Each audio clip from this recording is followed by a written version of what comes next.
Hello बच्चों, कैसे हो आप सभी। उम्मीद करता हूँ आप सब लोग अच्छे होंगे। बच्चों आज हम डिस्कस करेंगे एक्सरसाइज 6.1 क्लास 9th के लिए, जिसमें हम क्वेश्चंस को कवर करेंगे फ्रॉम 1 to 3। ओके, तो ज़्यादा टाइम वेस्ट ना करते हुए चलिए स्टार्ट करते हैं। सबसे पहले बच्चों आपको एब्रीवेशंस जो हम यूज़ करेंगे इस चैप्टर में, क्योंकि ज्योमेट्रिकल बेस्ड है तो हम इसमें कुछ एब्रीवेशंस को यूज़ करेंगे। सबसे पहला है ATQ, अकॉर्डिंग टू क्वेश्चंस। तो हमें इसको शॉर्ट में हम लिखेंगे। इसी तरह LP को हम लिखते हैं लीनियर पेयर से। इसी तरह VOA, वर्टिकल अपोजिट एंगल्स। ठीक है, इसके बारे में हम डिटेल में ऑलरेडी बात कर चुके हैं पिछली वीडियो में। उसके बाद नेक्स्ट है CIA, को इंटीरियर एंगल्स। इसको हम यूज़ करते हैं को इंटीरियर एंगल्स की फॉर्म में। इसके बाद बाकी के जो पार्ट हैं उसको भी आपको यूज़ करना है। अगर वीडियो को पसंद आए तो चैनल को सब्सक्राइब और वीडियो को लाइक भी कर दीजिएगा।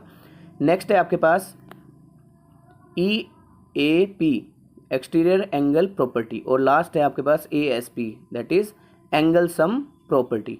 तो ये कुछ प्रॉपर्टीज़ और एब्रीवेशंस है जिसको हम क्वेश्चंस पे डायरेक्ट यूज़ करेंगे। तो चलिए स्टार्ट करते हैं क्वेश्चन नंबर 1 से। सबसे पहला क्वेश्चन है बच्चों आपके पास, in figure 6.3 line AB and CD intersect at O if AOC plus BOE is equal to 70 degree and BOD is 40 degree. Find BOE and reflex COE। तो इसको आप पहले समझ लीजिए कि क्वेश्चन में हमें कौन से स्टेप्स को फॉलो करना है, और ये मोस्ट ऑफ दी क्वेश्चंस में आपको यूज़ करने हैं। सबसे पहले आपको क्वेश्चन का फिगर, चाहे वो क्वेश्चन पेपर में बना हो फिर भी आपको इसको ड्रॉ करना है अपनी तरफ से। उसके बाद आपको जो क्वेश्चन में गिवन है उसको लिखना है। उसके बाद जो क्वेश्चन में आपको फाइंड करना है या टू प्रूव करना है वो लिखना है, और लास्ट में आपको उसका प्रूफ करना है। तो इन स्टेप्स को आपको फॉलो करना है सभी क्वेश्चंस में। तो पहले शुरुआत करते हैं फर्स्ट क्वेश्चन से। तो यहाँ पे आपको क्या करना है बच्चे, जो डायग्राम है इसको आपको फिर से दोबारा से रिपीट करना है और इसको ड्रॉ करना है। ठीक है, तो आपके पास यहाँ पे देखिए दो स्ट्रेट लाइंस बनी हुई हैं, ठीक है, जो आपस में इंटरसेक्ट कर रही हैं, और इनके नेम यहाँ पे इस तरह से मेंशन है। उसके बाद आपको यहाँ पे गिवन जो भी क्वेश्चन में लिखा हो उसको राइट करना है। तो गिवन क्या है, एंगल AOC, आप यहाँ पे ऊपर देख सकते हो क्वेश्चन में भी, और BOE इक्वल्स टू 70 डिग्री है इन दोनों का सम, और BOD आपको दिया 40 डिग्री। अब इन दोनों को जो भी क्वेश्चन में निकालना है उसको हम यहाँ पे राइट करेंगे। सो टू प्रूव या टू फाइंड आपको यहाँ पे लिखना है, दैट इज़ एंगल BOE, ये आपको फाइंड आउट करना है, यहाँ क्वेश्चन मार्क लगा देंगे, और रिफ्लेक्स एंगल COE, ये दोनों आपको यहाँ पे फाइंड आउट करना है। अब जो क्वेश्चन में दिया हुआ है बेटे उसको आपको यहाँ पे यूज़ करना है। कैसे यूज़ करना है उसको देखिए। यहाँ पे एंगल BOD आपको दिया हुआ 40 डिग्री जो क्वेश्चन में गिवन है। अब इसी से रिलेटेड आपको दो लाइंस को सर्च करना है। तो ध्यान से देखेंगे, CD और AB आपस में एक दूसरे को पॉइंट O पर इंटरसेक्ट कर रही हैं। ओके, तो यहाँ पे लिख दिया हमने। ध्यान से देखिए, इसके वर्टिकल अपोजिट एंगल ये बनता है, यानी कि आपकी दो लाइंस है CD और AB, और ये दोनों एक दूसरे को इंटरसेक्ट कर रही हैं एट पॉइंट O। तो इनके वर्टिकल अपोजिट एंगल इक्वल होंगे। इसका मतलब है एंगल AOC इक्वल हो जाएगा BOD के। इसका मतलब है यहाँ पे जो प्रॉपर्टी हम यूज़ करेंगे V वर्टिकल अपोजिट एंगल, तो एब्रीवेशन यूज़ कर रहे हैं हम इस तरह से। ठीक है, तो अब यहाँ पे हमने इसको वैल्यू पुट करना है। AOC भी किसके इक्वल आ जाएगा, 40 डिग्री के आ जाएगा, क्योंकि दोनों अपोजिट एंगल इक्वल हैं। फ्रॉम 1 से आप इस तरह से इसको राइट कर सकते हो। उसके बाद आपको डायग्राम में यहाँ पे आपको देखना है कि जो एंगल आपका BOD है वही यहाँ पे AOC के इक्वल आ चुका है 40 डिग्री। अब यहाँ पे जो गिवन में है कि ये वाला एंगल और ये वाला एंगल दोनों कितने डिग्री बना रहे हैं, 70 डिग्री बना रहे हैं। ओके, तो आपको इसको यूज़ करना है। कैसे यूज़ करना है, जो क्वेश्चन में गिवन है AOC plus angle BOE equals to 70 दिया हुआ क्वेश्चन में, तो 40 AOC हमने अभी निकाला है, उसको यहाँ पे पुट करेंगे और इस तरह से BOE की वैल्यू फाइंड आउट कर लेंगे। 70 में से इसको इस तरह से राइट में ट्रांसपोज करके माइनस कर देंगे, तो BOE आपके पास आ जाएगा 30 degree.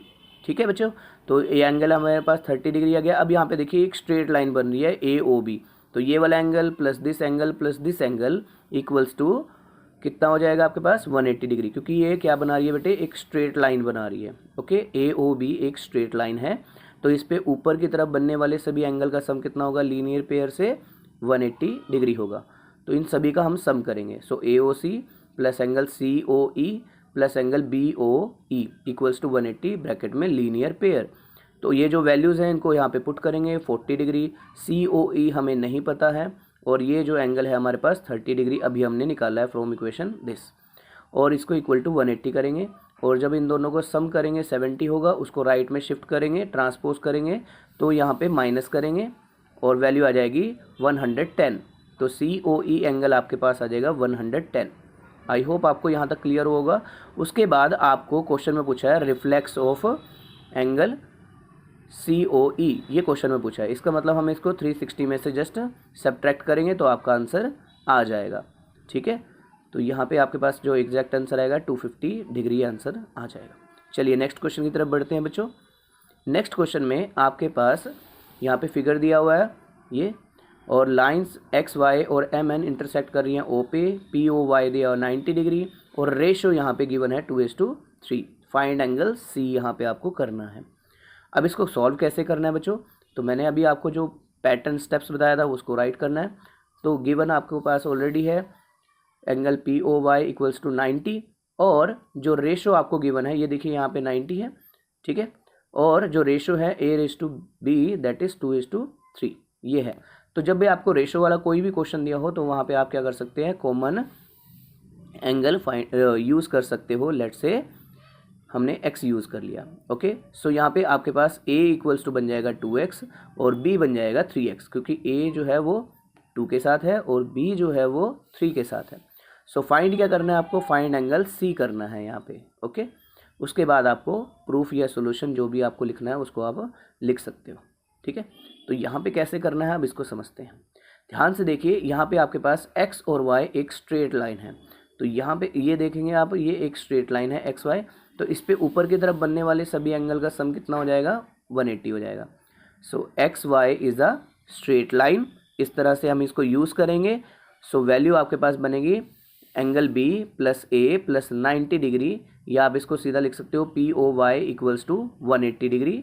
So equals to linear pair के अकॉर्डिंग ये आ जाएगा, और वैल्यू पुट करेंगे। देखो A की वैल्यू है आपके पास 2x और B की वैल्यू है 3x, तो वैल्यू पुट करेंगे 2x plus 3x plus POY है 90, ये आप देख सकते हो, और यहाँ पे 180। और अब इसको 2x और 3x हो जाएंगे 5x प्लस 90 हो गया equals to 180।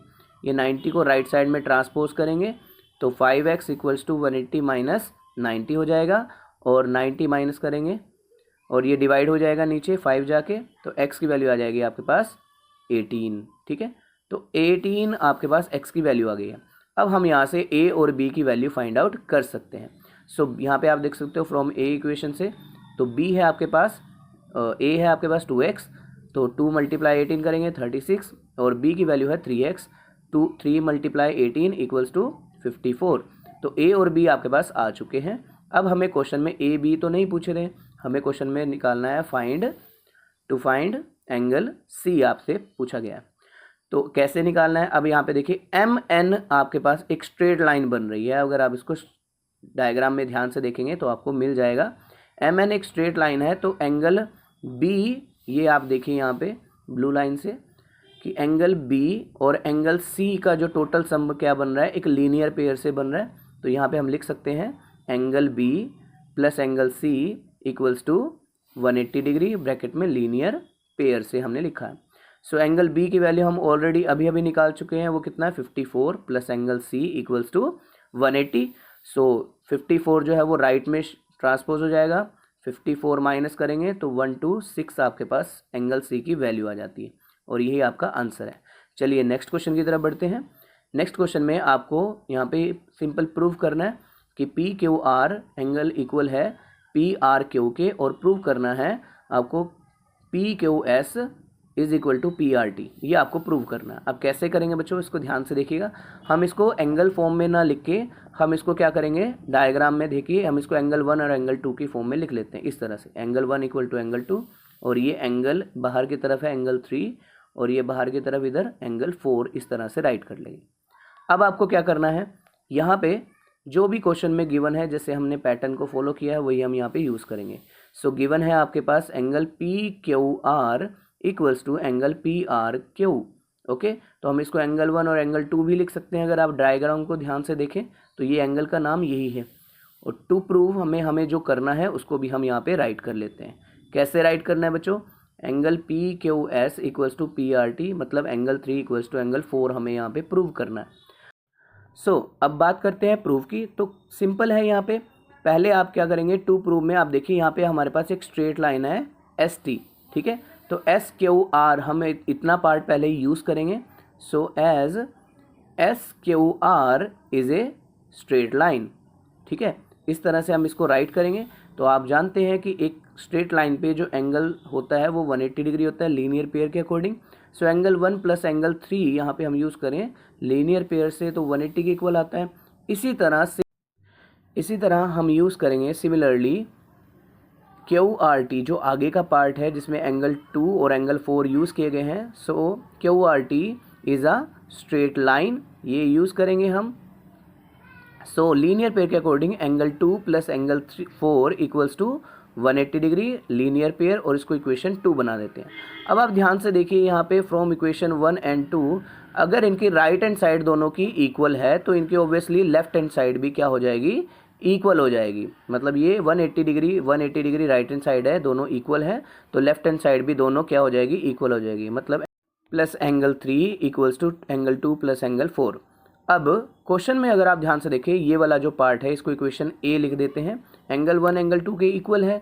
So from equation ए यहाँ पे जो आपके पास अभी आया है हमारे पास angle 1 plus angle 3 equals to angle 2 plus angle 4। So a equation के अकॉर्डिंग एंगल 1 एंगल 2 के इक्वल है, तो दोनों कैंसिल हो जाएंगे और आपके पास रिमेनिंग बचेगा एंगल 3 इक्वल्स टू एंगल 4। तो इसका मतलब है कि आप इसको और कैसे लिख सकते हो, P Q S equals to P R T. तो ये आपके एंगल्स इस तरह से इक्वल हो जाते हैं और ये आपका प्रूव हो जाता है। तो बच्चों ये थे question 1 to 3 from exercise 6.1 for class 9 के लिए। अगर आपको वीडियो पसंद आई है तो वीडियो को लाइक और शेयर ज़रूर कीजिएगा अपने फ्रेंड्स के साथ। मैं मिलूँगा इसके नेक्स्ट पार्ट के साथ, तब तक के लिए have a nice day. Thanks for watching this video.